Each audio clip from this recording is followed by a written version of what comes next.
one of the jokes I always did about deafness. I did it for a reason this time.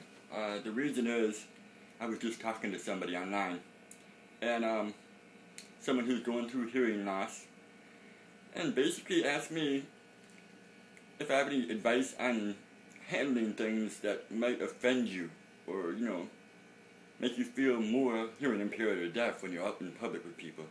I mean, some people approach you and you're in line at the cash register at the store. You might feel like they ask you questions. Could be rock, paper, or plastic. They could be asking you something else. It's a little hard time sometimes there. Or someone comes up and that's kind of rude. The best way to handle things like that is humor. Really, it goes a long way. Because a lot of times people don't realize they're being rude. Well, there are some rude people out there, but most of them, they might do things that might make you feel out of place. Not intentionally, it's because they don't know what to do. They've never been around a person that's deaf or something like that.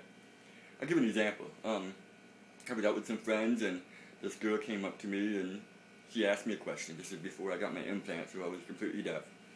And I couldn't hear her. She asked like 3 or 4 times. I still couldn't hear her. So one of my friends said, "Oh, he's deaf." And the look on her face, she was like, "Oh, I'm so sorry." Then she started talking like real slow and like, "I said, what time is it?" Like I was stupid instead of deaf, So, of course, I just looked at my friends, looked back and go, "It's howdy doody time." I just started singing, He said, may not be the best joke in the world, but at the moment, it's an icebreaker. That's what it is, an icebreaker. When people aren't comfortable with you because they find out you're deaf or hearing impaired, they're not sure what to do, use humor. Humor goes a long way. Because a lot of the times, it's not really them trying to be rude. It's their lack of understanding.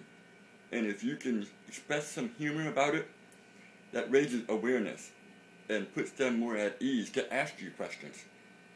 That's the best thing to do. That'd be one last person who understands the misconceptions are wrong about deaf people. Deaf people are smart. Deaf people can drive cars. Deaf people can be funny. And it'd be social. And humor would help you if you have hearing loss.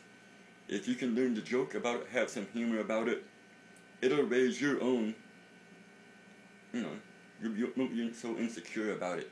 Because you can get a laugh about it. And it's hard to feel 2 emotions at one time. You make them laugh about it, it makes you feel good. And, like I said, that's what I suggest. I used it for years. As a magician, my shows were full of deaf jokes. I would say things like, go ahead, pick a card, look at it, don't worry, I didn't see it, I'm deaf. Make a funny face, and get a little laugh about it, So, yeah, humor is the best way to ease almost any situation like that. Get yourself to laugh, get them to laugh, move on, you both feel better, and like I said, there'll be more people who understand that it's okay to talk to a deaf person. I don't see how that can help both of you. So anyways, that's my advice. Use humor whenever possible, especially in tense situations.